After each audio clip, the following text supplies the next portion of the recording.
Why independence is not enough for Bermuda. That's the title of this video. Dr. David Roots, David Roots TV.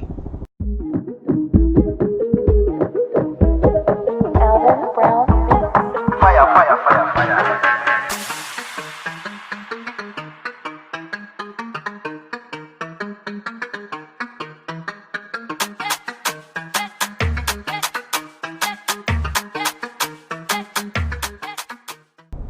Yes, greetings again, Bermuda family. Greetings again, worldwide family. Whoever happens to watch this video, this teaching, this reasoning, whether you're watching it in quarantine when I'm filming it, which is in 2019, September. Beautiful outdoor day, happens to be sunny. I'm here in London. Or whether you're watching it anytime in the future. It doesn't matter. I hope you get something out of this video. This is Dr. David Roots on my channel, David Roots TV, where I hope to educate, uplift, enlighten, just give my piece, give my part back, and hopefully it helps somebody and is useful to someone. I know it will be. This particular video has been on my mind for a while, as most of them are. Yes, it is about Bermuda, the country where I was born, the place where I was born, the island where I was born, where my family still resides, some of my family, majority of my family. However, the video is also for anyone who's interested in things like history, in things, concepts like sovereignty, nationality, colonialism. These things are all relevant for Bermuda because Bermuda provides a case study, even here in the 21st century, of those topics: colonialism, sovereignty, nationality, and of course, British Imperialism. Apologies, every time I seem to do a video, I get interrupted by helicopters and trains and all sorts of noise. I'm out here in London, in the park, in a wilderness area, but even then you still have lots of interruption. So let's get straight on it because we have about 20 slides. Bermuda has been having lots of chats about independence, and that's why I wanted to do this video. Bermuda has had lots of chats about independence for many years, even before I was born. One of the political parties, the first political party that Bermuda had, which was the Progressive Labour Party, one of the chief platforms, in fact I believe it's in the Constitution, relates to the need and the desire to take Bermuda independent. Okay? And the majority of these talks have just been that, just talk. But for people like me, it's a very serious topic, and is a topic that is important not just primarily, obviously, for the present generation, but for future generations who can benefit from it physically, but more importantly, mentally and psychologically. On the screen now is not, I repeat, is not the Bermuda flag. This is a flag that I came up with, that I conceptualized to represent, for me, the sovereign identity of people like me on Bermuda, in Bermuda, recognizing that people like me whose ancestry has come from multiple locations, were like a mixed people ending up on this island state, have no recognition of nationality through the current structures. And so I self-declared my own nationality by using an ensign, aka a flag, which is something we can talk about a bit later. So that flag there is not the Bermuda flag. That is the flag of the people of Bermuda that look like me, that have the same ancestry of me, particularly the African descended Bermudians who cannot trace their ancestry effectively because their names have been taken away from them, or the ability to trace their lineage has been taken away from them. okay? And the flag has 3 colors. The blue is for the ocean. Bermuda is an island state in the mid-Atlantic, middle of the Atlantic Ocean. The red is for the people of Bermuda, that blood. The yellow is for the sun that dominates. Those are the 3 things that dominate Bermuda life on that island: the ocean, the people, and the sun, which provides the wealth for the island. And in the middle is the cedar tree, a Bermuda cedar tree, which is only found in that location, and which my people have become masters of using for various things, in terms of the medicine, in terms of the building of furniture, many different things. And there are 9 stars. There are 9 parishes in Bermuda, which were colonial ideals, but I have co-opted and usurped that idea to represent 9, the sacred 9 number, which we can assign value to. But this video is not about the flag. This video is about the idea that independence is not enough for Bermuda. Even if we were to achieve independence, that's not enough for Bermuda and the people of Bermuda, and particularly those people of African descent. I'm going to go over reasons why. Okay, so let's just start for those people who might watch this video but might not know where Bermuda is, what Bermuda is. Bermuda is an island in the Atlantic Ocean. This map is not to scale. It's just to give you an idea. So you can see Bermuda in the center of the Atlantic Ocean. Towards the west, you have the Americas, the United States. Towards the northeast, you have the UK, which is the colonial governing power of Bermuda.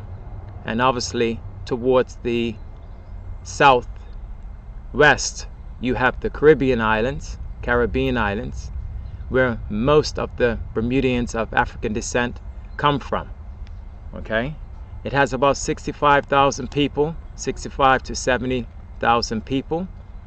And while it is a colony, which is now called a British Overseas Territory by Britain, they don't use the word colony anymore, but effectively it's the same thing. It's self-governing, quote unquote. It has its own constitution, which was ratified in 1968, which you can find online. Right now, there are 14 British overseas territories still remaining, British colonies. Okay, Bermuda is one of those. They're separated in categories that chose to remain as a colony, and you have many different categories. We don't have time to go through the different categories of colonies. Some chose to remain, some were made to remain. You know, it's many different categories. Okay, so Bermuda is still a British overseas territory, along with many of these other locations. All right, so that's what Bermuda is. That's where Bermuda is. And suffice it to say, the main thing is that Bermuda is still not independent here all the way in 2019. And the discussion about independence is still ongoing. And many people from around the world, when I meet them, particularly from the Caribbean islands, from Africa, who were former colonies, that's often a sore point, a point of contention, sometimes a point of ridicule as to why Bermuda and its people still choose to remain dependent, to still remain a colony all the way still in the 21st century. So we're going to deal with that because there's a psychological reason. So let's quickly move through this teaching so that we can get to the end of it, because I don't want to take too long. However, you need to stick in. It's going to be using lots of definitions, and it's a topic that you have to do that because we're dealing with law. We're dealing with crown law, international law. Those are the basis. That's the basis of sovereignty. So we need to go and discuss those things. So, Bermuda. Well, Bermuda was quote unquote discovered in 1609. But in reality, that's a misnomer. It wasn't discovered in 1609. The earliest record of Bermuda was here in 1505. Spanish sailor, okay, a Spanish sailor named Juan de Bermuda, as it says, was sailing back to Spain, coming from Hispaniola, which we now know as Haiti and the Dominican Republic. Because remember that Christopher Columbus' first encounter was with the Caribbean islands, and so that was 1492, around that region. So the Spanish were the first ones to start to domicile as Europeans those Caribbean islands, in particular places like Hispaniola, Cuba, of course, okay, Jamaica, places like that. So this gentleman, Juan de Bermuda, was going back to Spain from Hispaniola and sighted the isles, which we now call Bermuda, from his ship and registered them, okay, so-called discovered them, all right. And that is where the name Bermuda, as in the Bermuda Islands, the islands of Bermuda, came from, because that's how it would appear later on a map, because he would register those sightings on a map, okay, and later maps would show that. As it says here on my PowerPoint, Bermuda did not appear on a map until 1511. So in 1505 he seen the island, and by 1511 it was being recognized as a landmark in the Atlantic, because travels in the Atlantic from Europe over to the quote-unquote New World were starting to increase. Now, the name Bermuda, or Bermudas, the origin is actually coming from a Germanic origin, which really comes from a Latin origin, okay? So Bermuda comes from Bermudo, which comes from the Latin veramundus, which comes from, before it was coming from the Latin, it was German, which came from the Latin, and it means sacred protector or blessed guardian, okay? So that's what his name actually means. So when we say the islands of Bermuda, that's the name that he had, that's his family name that he was going by, but that's the deeper meaning behind his name.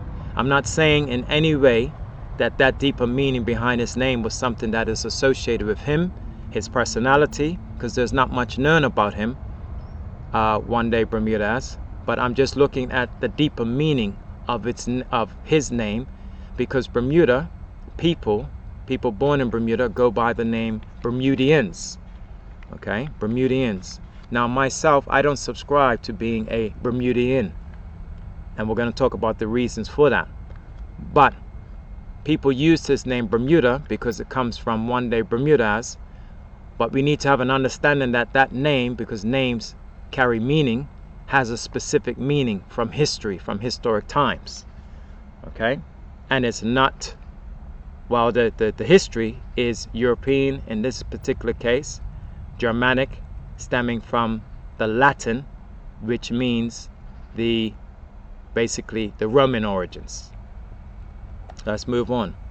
So it's Juan de Bermuda that would give the island its name.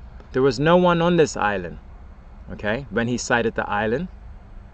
They say that he would later come back and provision the island with pigs and different things like that for other sailors. I haven't seen any specific evidence of that, but I did read something about that. But that island would carry his name, okay? Now, in international law, when it comes to land that can be acquired, there are certain international law, there are certain agreements, there are certain protocol that has to be followed when it comes to naming rights, okay?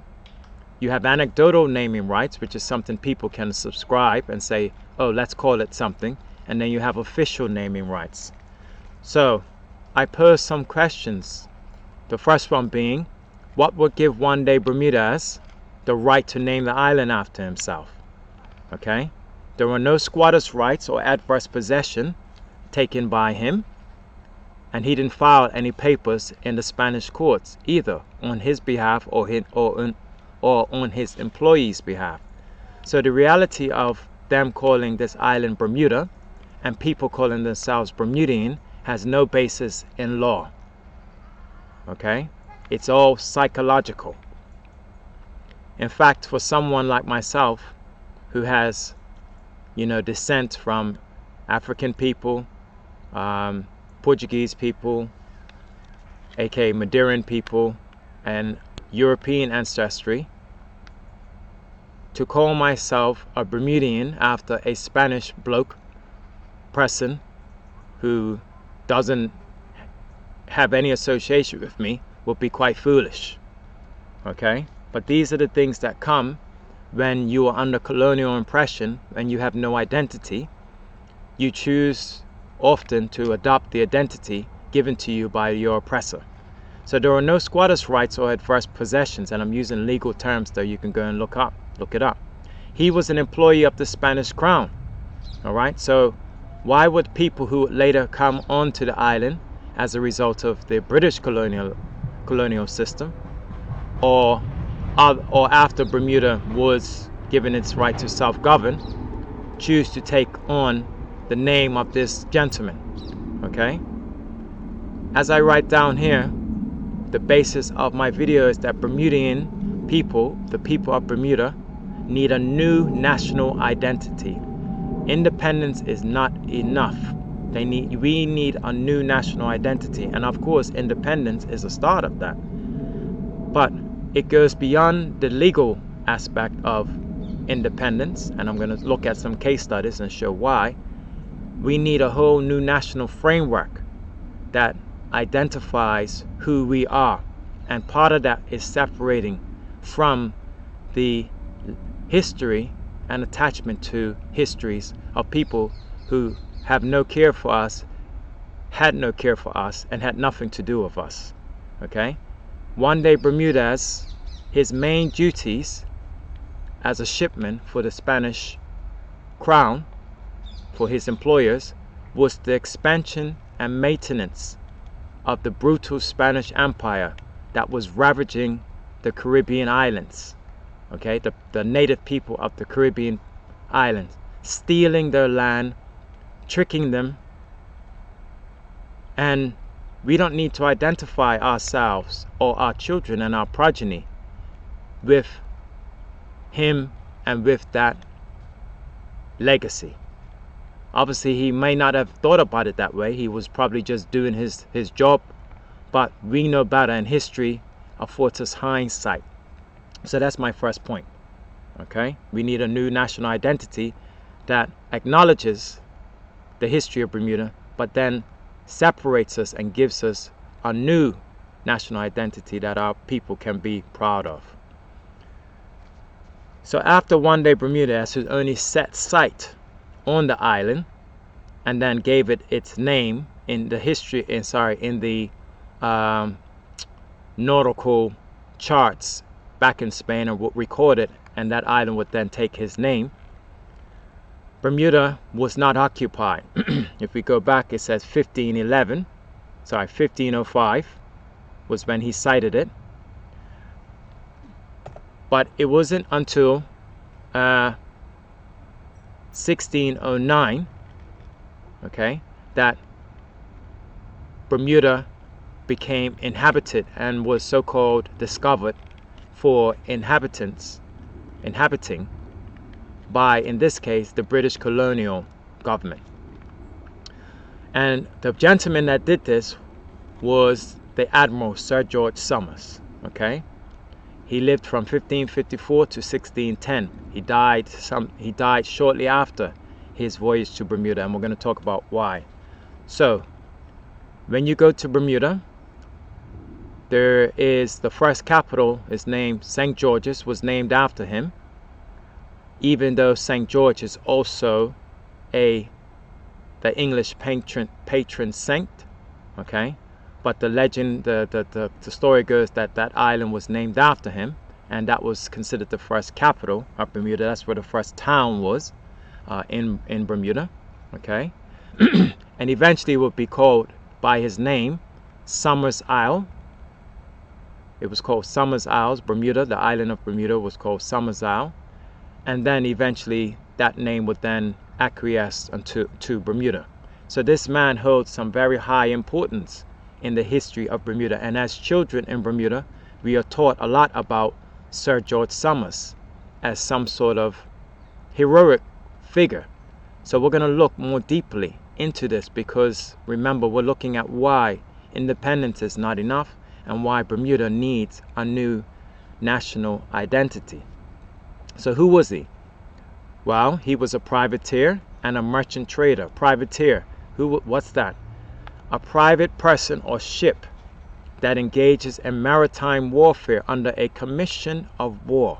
Okay, so these are private people that go out as businessmen to engage in warfare, but they're given permission, aka commission, by a higher authority. And in this case, the commission that he was going out from under, let me just check and make sure we're recording. That's good, stay recording. Was the British Crown, okay? The royal family of England commissioned Sir George Somers to act on the high seas under their authority to rob and pillage.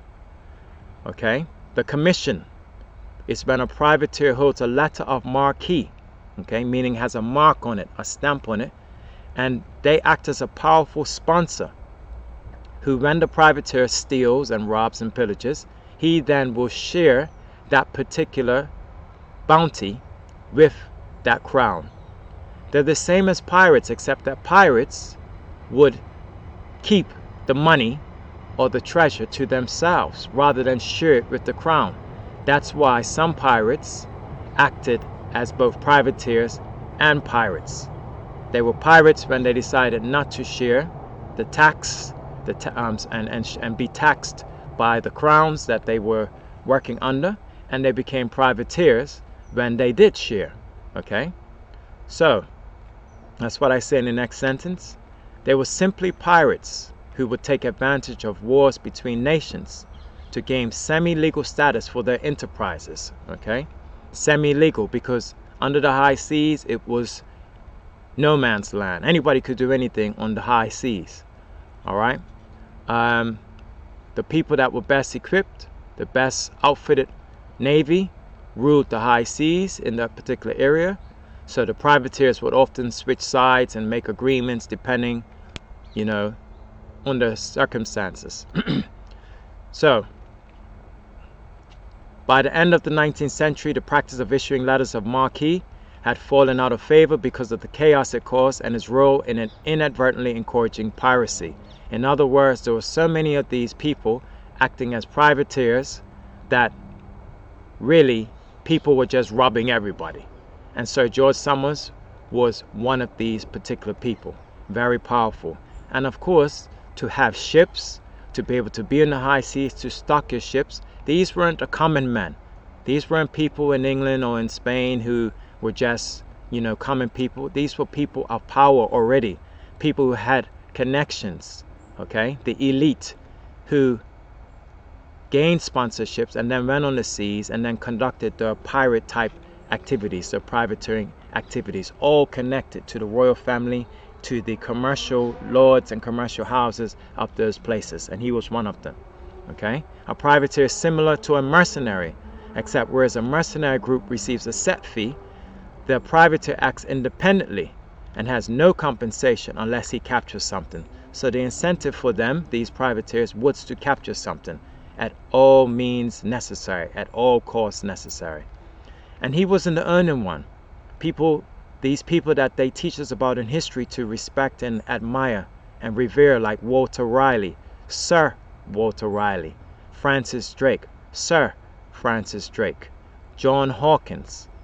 They were all privateers, sometimes labeled as pirates when they were on the wrong side of the sponsors, and other times much of the loot was given to the sponsors, and these people who are still in power today people still who are very wealthy today gain much of their wealth from these privateering activities. Okay, but let's get back to Sir George Somers. He started privateering in the undeclared Anglo-Spanish War, 1585 to 1604. So there was an actual war. It was an illegal action between Spain and England. And people, businessmen like himself, saw opportunities to make money. And so they would go out and attack Spanish ships and take their goods and then give some of it back to the crown. Okay, an example, all of this comes from, a lot of it comes from Wikipedia, so you can go and research it yourself. They all have references. He says, an example, the English, led by Preston, who was his partner, and Somers, were able to outmaneuver a Spanish force and captured the colonial city of Santiago de Leon de Caracas. Okay, so I believe they're talking about somewhere, I'd have to look it up. But after the failure of a ransom which they asked for from the city, they plundered and torched the city. So Sir George Somers was a privateer, but he was also brutal, and he was a criminal, because it says plundered and torched the city because they wouldn't give him a ransom. He became very, very, very rich off of it. He was so profitable to his work that he was promoted. Okay, he'd done such good work for the crown that he was promoted and would be named admiral, meaning a commander of a fleet of vessels. And that's the post he held when he was going to the colony of Virginia, Jamestown, on a provisioning voyage. He was admiral, meaning he had a fleet of vessels. Okay, he was knighted in 1603 as a member of Parliament, hence the term Sir George Somers. So he's an admiral, he's a sir. Okay, very powerful person, but became powerful because of his illegal, brutal activities. So he was shipwrecked during that time in 1609 during this fleet, this provisioning fleet to Jamestown, Virginia, which the British had now acquired as a colony, because the Spanish had a hold of the Caribbean and the southern United States, what we call United States now. The British acquired the coastline of the northeast United States, what we now call Virginia, Massachusetts, New England, places like that. And in those early days, there was not much food, so they had to send food from Europe, from Britain, and he was one of those admirals charged with taking a fleet of ships over, and he got caught in a shipwreck, all of his fleet, and he was shipwrecked. And many of the other part of the fleet actually didn't make it to Jamestown, but his ship happened to be shipwrecked. Okay, he would actually leave Bermuda because they would build ships from the wood of the ships that were shipwrecked, as well as some of the cedar wood that was in Bermuda. Okay, and he would go to Jamestown, where he found it devastated because they were out of provisions. They took provisions with him, and he actually attempted to return to Bermuda to get more provisions for them, because there are a lot of pigs and different things, fish and stuff on Bermuda. He was going to take that back, but he died on the return voyage. Okay, and they say he is buried in Bermuda. So Sir George Somers, the name Bermuda, before it was called Bermuda, the island was called the Somers Isle, and we call ourselves Bermudian, people of the Somers Isle. Now, why does Bermuda need a new national identity? Do we really, as people born on that island, want to acknowledge, which we have to, but then accept and make a part of our national identity this criminal, this privateer, this person who only used Bermuda, which we will see, as an outpost for his privateering activities on behalf of his bosses, which was the British Crown. He was a criminal, as I say in my box here. He was a tool for British imperialism. For someone like me, a person of African descent, a person whose history whose people have been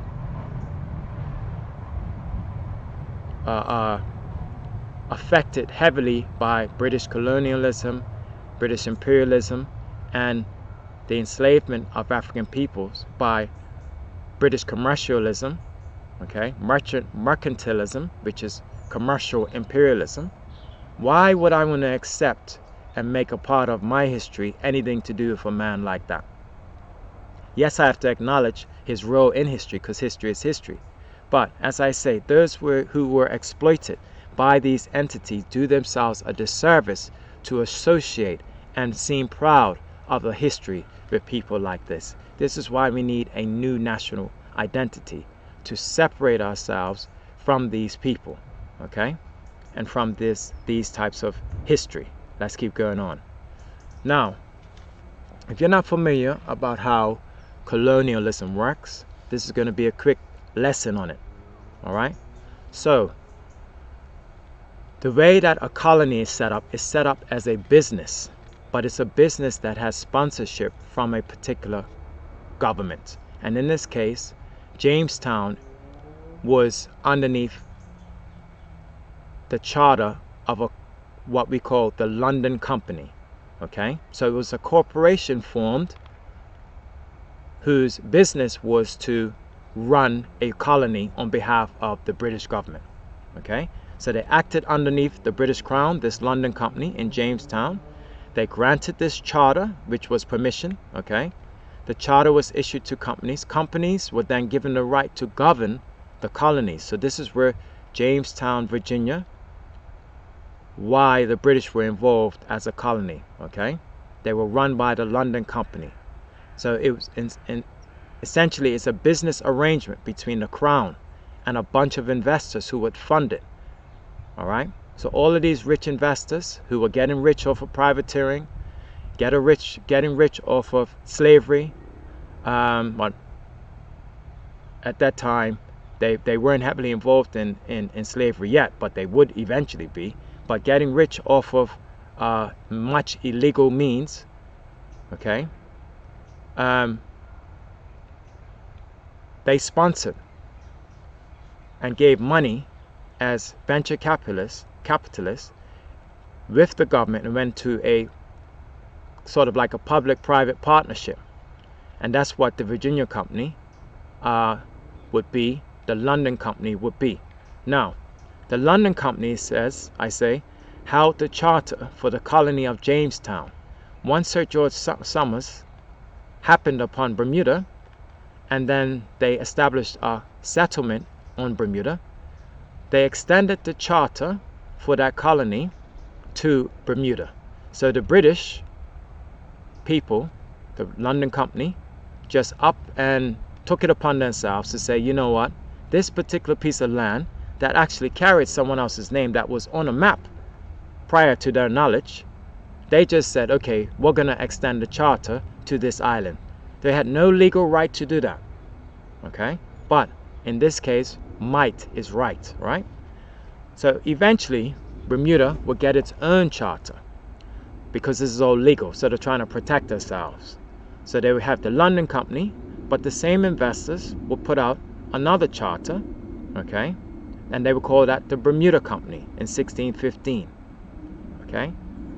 So that Bermuda Company then was charged with overseeing and governing that particular colony on behalf of Britain. In 1684, that company was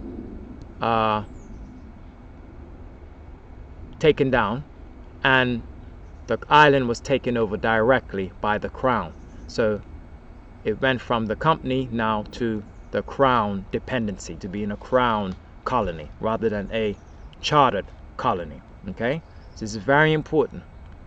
So what does this tell us about Bermuda and why people need to stop using that term Bermudians? Bermuda was purely a business venture because Sir George Somers didn't happen to be on Bermuda by purpose.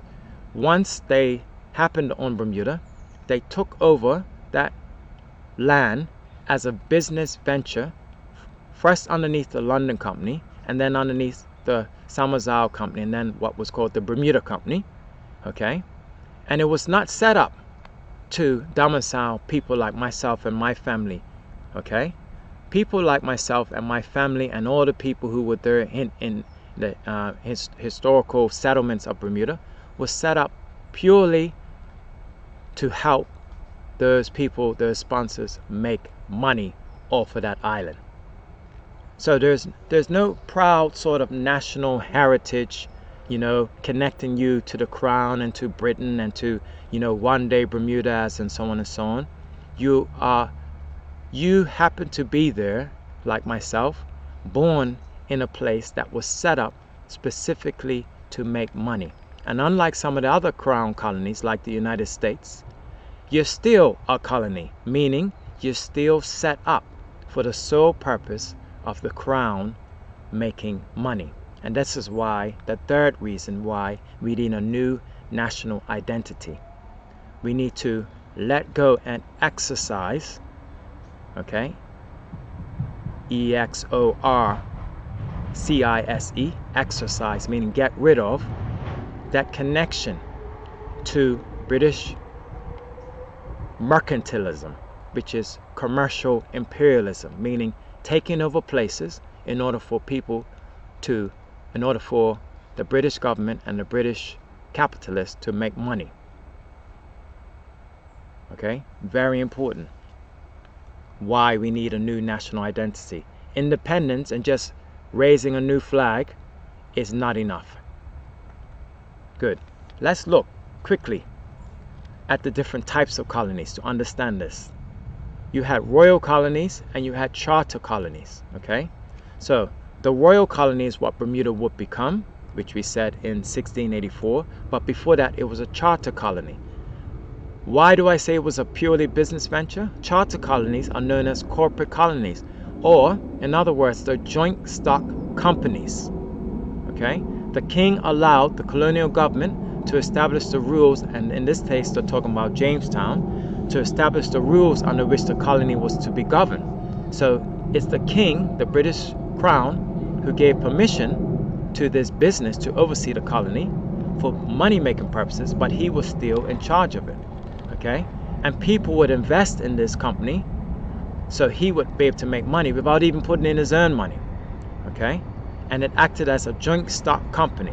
Depending on the success of the colony, each investor would receive some of the profits in proportion to the number of shares he bought, and which is why Bermuda in our history was divided into 9 parishes, and those parishes then were divided into different tribes and different sections, and those sections were then sold to investors in the hopes that they would make money off of things like tobacco, which didn't work out for them, okay?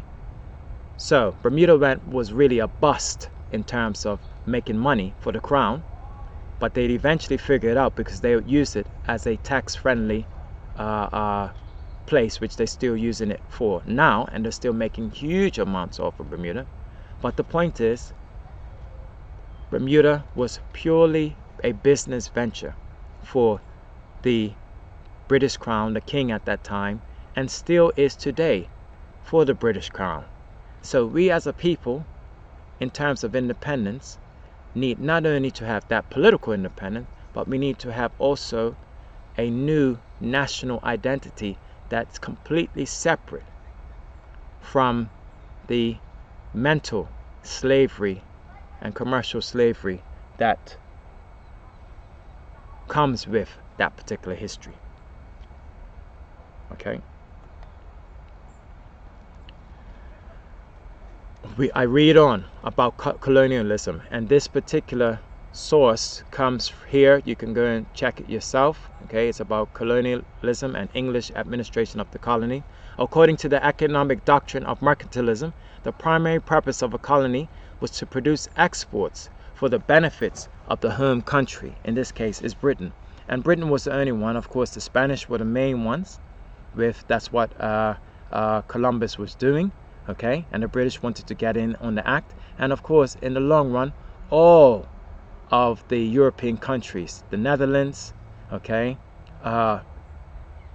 Germany, all of the European countries, none of them were excluded. Sweden, all of them eventually would try to go along the colonial route and would hold colonies, and many of them then would use slavery as a way then to bolster the profits that they were making from those colonial ventures. And the ultimate goal of mercantilism, as it says, was to run trade surpluses and thereby increase profits. Okay, the British government uses power to create monopolies and protect merchants. So, I think I've proven the point enough that Bermuda was strictly set up by the British government for business purposes. And look here, it says, mercantilism allowed the government to collect taxes and duties on all goods, and tariffs were placed on imports and bounties given for exports. And even still today, even though Bermuda doesn't have tobacco, which was what they originally hoped it would be, okay, it didn't work out as far as an agricultural colony, money-making venture.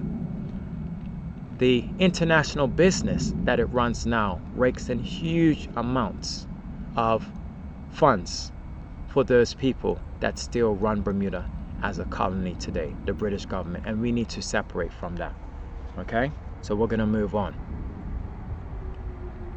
Now, we're going to get into some of the international law, some of the political law, governmental law around Bermuda. I've already shown so far that we need a new national identity. We need to go beyond independence because we need to disconnect ourselves from the legacy of the Spanish colonial history.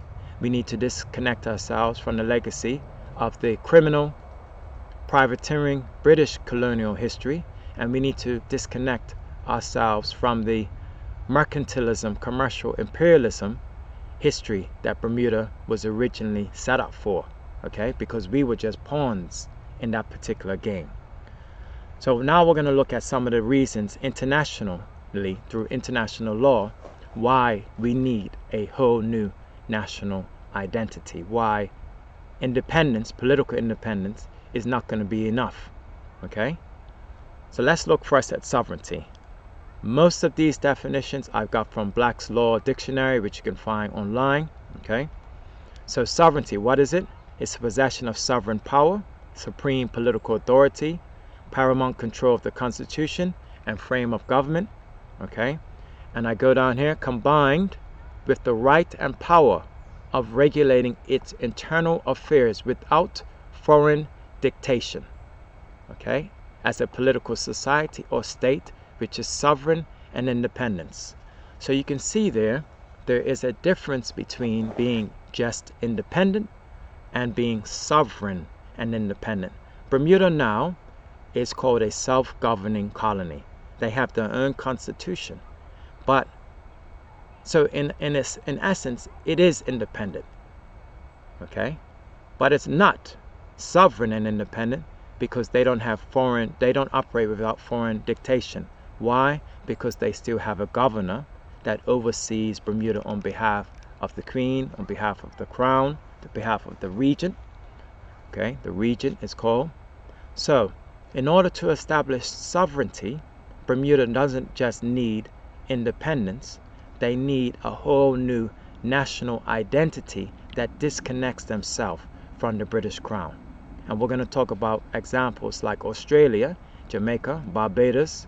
Many of these places operate as independent places, but they are still underneath the authority of the British Crown and is vested in their constitution. Okay? So independence will not be enough for those people who have a good understanding of international law and can see through the disguise of some of the ideas of independence that were given to former colonies. Bermuda is not sovereign, I say in the yellow box. There is no such thing politically as Bermudian. People call themselves Bermudian, but how is there such a thing when Bermuda has no sovereignty? There's no such thing as Bermuda. Bermuda doesn't exist. What you are is a British overseas dependent territory. You cannot have yourself a name as a people if you don't have sovereignty. So when you call yourself Bermudian, you're actually doing yourself a disservice because you actually don't exist in terms of political power. No one recognizes that term. internationally, Bermudian. Okay, it has no weight in law. The weight it has in law is because of its connection to the British Crown. So we need a whole new national identity that's going to establish sovereignty for us. Very important. And for our future people, for our children, our progeny, to understand that, to let go the shackle of colonialism that operates in our brain without us even knowing it. Okay? Nationality. You can't call yourself Bermudian, because Bermuda is not a nation. Okay? What's nationality? The quality or character which arises from the fact of a person's belonging to a nation or state. Okay? Nationality determines the political status of the individual, especially with reference to allegiance, while domicile determines his civil status. Okay? You have domicile in Bermuda, okay? But you have no nationality, or your nationality is British Overseas Dependent Territory Citizen. That's your nationality. How can we prove that? Bermuda is not sovereign. Look at its flag or its ensign. Here's the definition. An ensign is the national flag flown on a vessel, okay, to indicate citizenry, okay, to indicate what citizen you are. And Bermuda's flag clearly shows the Union Jack, showing that it's a crown dependency or a British Overseas Dependent Territory. There's no nationality, there's no nation called Bermuda, okay, because it doesn't have sovereign, it's not sovereign and independent, okay. Your civil status is Bermudian status, but you don't have any nationhood, and so we need a new national identity, okay. As I say in the yellow box, who can you pledge allegiance to as a Bermudian? To the flag, because when you do, when you stand up for that flag and you stand up for that national anthem, which is the national anthem of Britain, that's who you pledge allegiance to, that's who you honor, and that's who you give your rights to. And I say here, nationality infers sovereign rights. I didn't finish my sentence, but nationality infers sovereign rights, and with sovereign rights affords you certain protections. Okay, so I think I'm making the case quite clear why we need a new national identity and not just independence. Okay, independence would mean nothing if that was still the flag that was flown in Bermuda. Okay, let's keep moving on. So I put my passport. This one's long expired. Okay, this was a Bermuda passport. I also hold a British passport. Okay, and you can see here clearly that it says British Overseas Territory Citizen. That is the citizenship that I have as a Bermudian. There's no Bermudian. There's no such thing. I'm a British Overseas Territory Citizen. If you are Bermudian, that's what you're born into. It's nonsense. So stop being proud of this idea of Bermudian, okay? You're not connected to the Spanish. They afford you no rights. They don't care about you, okay? The British colonial system, and I'm not talking about the British people, the commoners, I'm talking about the elite, have used Bermuda and us as pawns, as a money-making venture. Sir George Somers, who would set up the colony of Bermuda, he was a criminal, okay? And you have no sovereign rights, no sovereign identity, and no nationality from being accepting of this title of Bermudian. All you're saying is that you are British overseas territory citizen, okay, within international law, okay? Now, a lot of people will say, and people are fighting for this in Bermuda, that they have Bermuda status, and it's held as something important. So let's look at what status is. Status from Black's Law Dictionary. Status of a person is his legal position or condition. Okay? Thus, when we say that the status of a woman after the decree nisi for the dissolution of a marriage, aka divorce, before it has been made absolute, is that of a married woman. So that's her status, meaning she has the same legal rights, liabilities, and disabilities as an ordinary married woman. So that's her legal position or condition. So listen to this carefully. Status. The term is chiefly applied to persons under disability or persons who have some peculiar condition which prevents the general law from applying to them in the same way as it does to ordinary persons. In other words, because we have no sovereignty, we have no nationality, the best thing that you can be afforded is status. It reflects your disability as not having those things. It's nothing to be proud of. Oh, I have Bermuda status.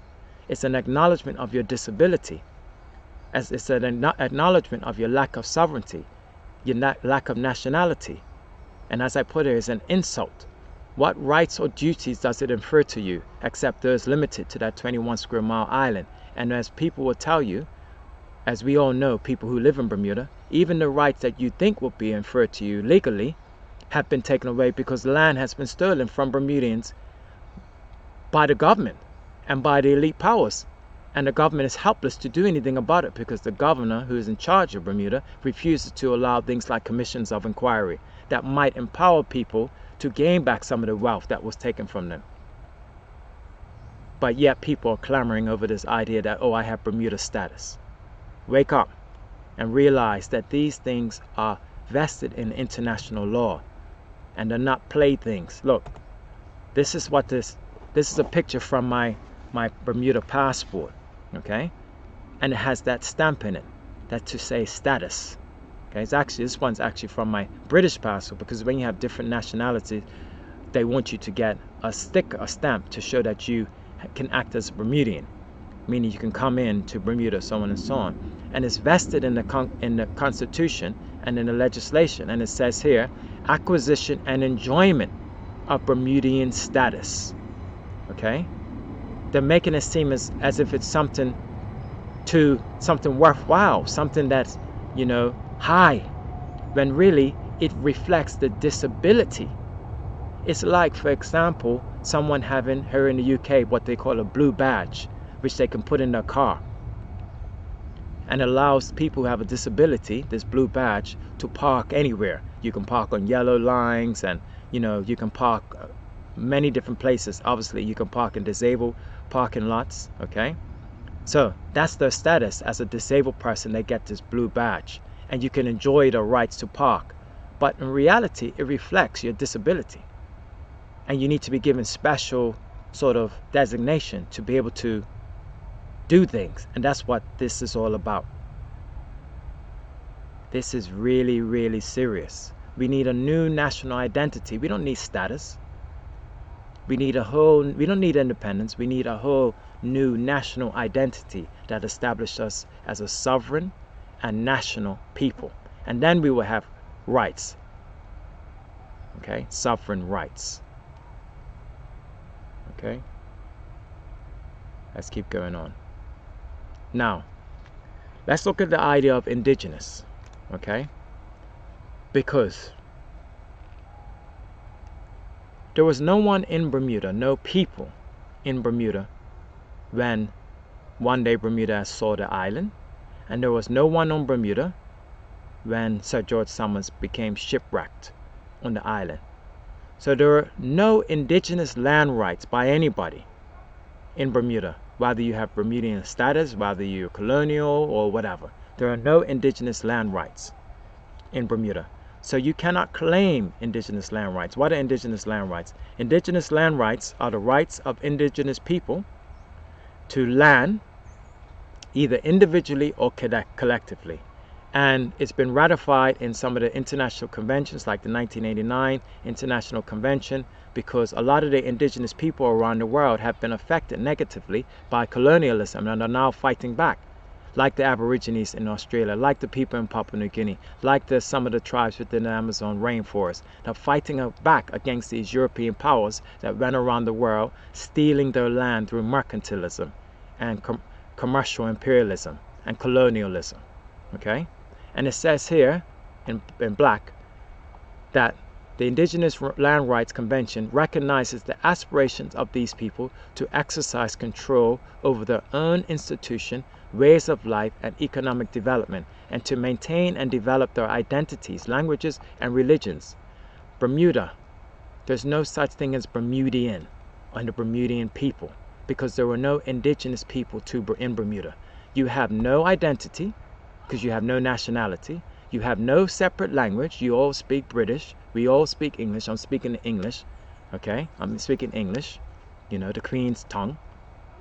And we have no indigenous religions. So, we need a whole new national identity. Why? Because once you do that, you then establish sovereign and nation state. And then the people who then have the rights to be in that sovereign and nation state then become the indigenous of that place. So we need this not just for us, but we need it for our future, for our people, our children who will come in the future, so that they can claim indigenous rights. This is why much of the rights of the people whose land was stolen from them, historically in Bermuda, they don't have much legal protection, because it was all done through commercial dealings. But if they had legal protection as indigenous, they could claim those lands back by claiming their indigenous land rights. Okay, I need to finish because my computer is running low. So we need a national identity, because all the Bermudian people in Bermuda came from somewhere else. So we need to establish that. Yes, we are native. Okay, we are native. We were born there, a denizen by birth. But being native means nothing unless you can call yourself native and indigenous to a nation state, to a sovereign and national state. We need a whole new national identity, and independence is not enough. So now here's my summary slide. Why does Bermuda need a new national identity? One day Bermuda has no claim to the island. His name needs to be taken away from the island. I say a whole new name. Forget Bermuda, a whole new name that in the future, yes, it seems like something important now, but in the future, 100 years from now, 200 years from now, a name that the indigenous, the sovereign indigenous people who will be our progeny can be proud of. Okay? The crown has a claim on it. They do, because there was no one there. But we were just pawns in the commercial enterprise. So we need a new national identity after independence to separate from that. Separate from the illegal naming rights, the commercial exploitation, much of it based on the illegal activities by these criminals, people like Sir George Somers, to name one. We need a national identity connected to the land. And yes, because we've been there for so long, we are starting to develop certain indigenous ways about us as people of that land. But we need the national identity and the sovereign identity to protect that as indigenous people, okay? To get away from that original royal charter which is still over us as British overseas dependent territory citizen, okay? So, quickly, let's look at some nations that have done this. Look at India. India is a sovereign national state. It has history, it has specific ways of doing things, cultures, traditions, and you have specific people that now call themselves India. It's in their constitution, okay, that they call it India and Bharat because India comes from this particular name. Where is it here? India is a king in classical Indian literature, so they're recognized in their history. The people of that land are recognized in their history. I'm proud of the history. And the other name, Bharat, was the name from, it says here, the name for India in several Indian languages. They call Bharat, who was the son, okay, the son of this person, Dushyanta, all right? So I'm saying that the names they use, they're calling it India, and they speak Indian because they have a specific national identity that they can be proud of with cultures and traditions.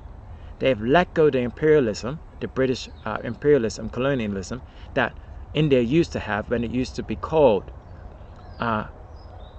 British India. Okay, they had a name for it, which slipped my mind right now. Okay, and now they are the Republic of India. But not every place has done this. Let's look at Jamaica.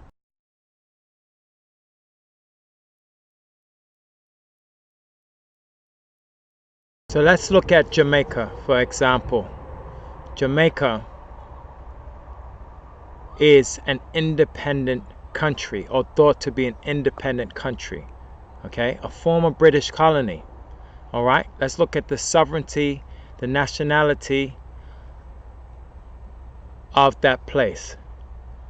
Clearly, Jamaica is thought to be independent and people call themselves Jamaican. Okay, but who are the Jamaicans? The Jamaican people are those that are indigenous to Jamaica.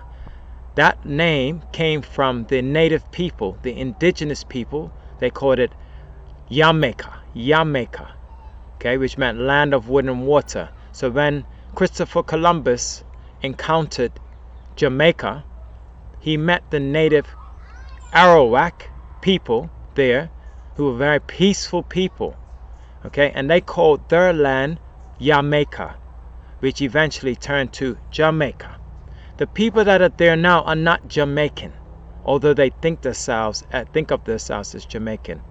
They are African people that were brought over as prisoners of war and enslaved to work on the colony, the business of the British state, okay, and called themselves Jamaicans after the native people.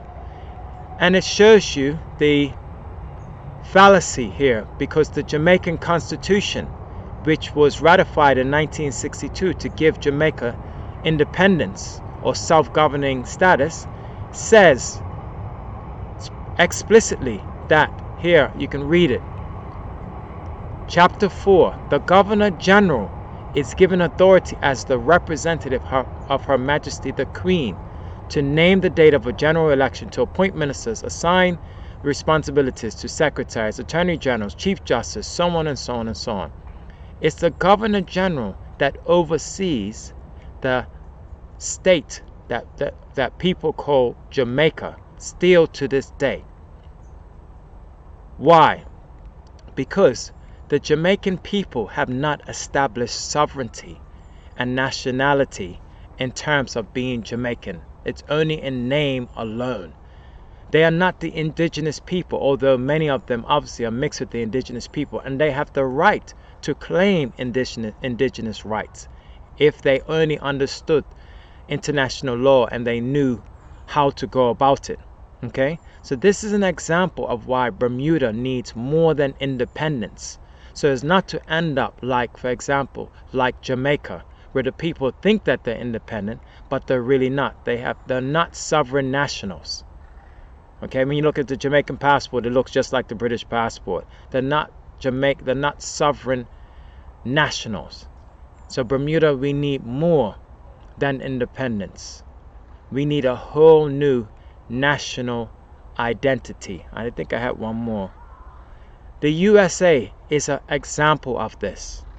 Okay, whether you like it or not, the USA, United States of America, they claimed independence and went through the process of establishing themselves as a new sovereign nation state.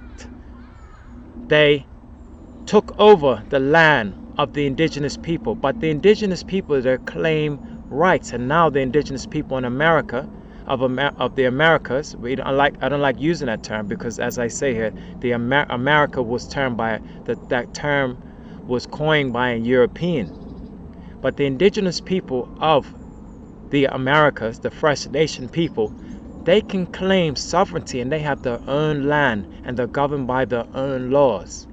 And the United States people, the people of the US, have their own sovereign national status, okay, separate from their former colonies of the United Kingdom, of Britain, of England, okay? So they've claimed a new national identity, which they now call American. They have their own culture, their own traditions, and so on and so on. You know, Thanksgiving and 4th of July and all of that garbage, okay? But they have it. Now, at the deeper levels, we know, people who know that there's still a connection between the colony that is now the United States of America and Britain, okay, at the higher level. But we're ignoring that temporarily. And what I'm trying to say is that Bermuda needs a whole new national identity, similar to the United States.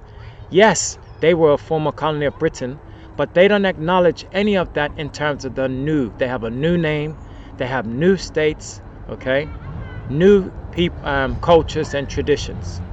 So going forward, yes, Bermudians, we need independence, but what we need more is a new national identity, particularly Black Bermudians of African descent.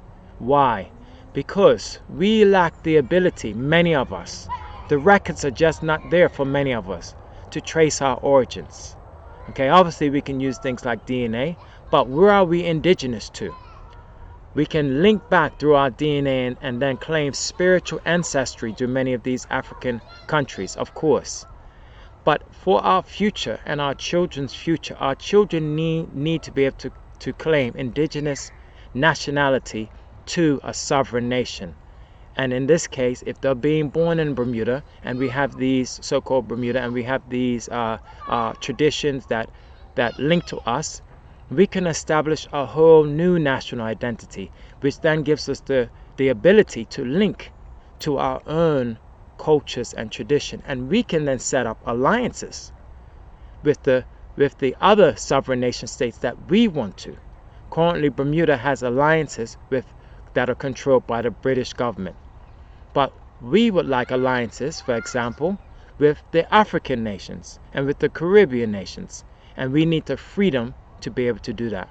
Okay, I put here in bold, how can we establish our indigenous rights? How? By creating our own new state, Mid-Atlantic state. And it says, recognizing, this was from the Indigenous Peoples Act that we read earlier, recognizing the aspirations of people to exercise control over their own institutions, for example, the gumbays, to stop people from stealing the gumbay tradition, for example, our ways of life, meaning our specific things like the way we build, and economic development, and maintain and develop their identities, languages, and religions within the framework of the states in which they live. That's what we need to be able to do to protect, as Black people in Bermuda who have a specific source, a specific combination of traits that have come from us being in this location. We need to establish our own sovereignty based off of the principles of self-determination. And I'll finish with that. From the United Nations, it says, the right of a people to self-determination is a cardinal principle in modern international law. It states that people, based on respect for the principle of equal rights and fair equality of opportunity, have the right to freely choose their sovereignty and international political status with no interference whatsoever. Okay? You have the ability to do that. And I'm going to say something now, going back to the beginning of my lecture, my presentation.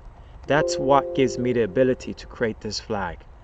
That I have the right to self-determination, the right to shrug off the shackles of colonialism, British mercantilism, of Spanish mercantilism and colonialism, of the criminal legacy of people like Sir George Somers, okay, of the death of the land within the naming rights of one day Bermuda. All of that I've let go, and I don't see myself as a Bermudian.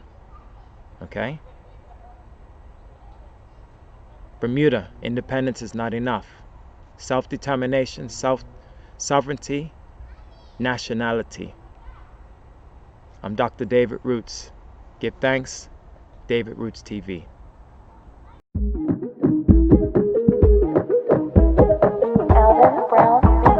Fire, fire, fire, fire.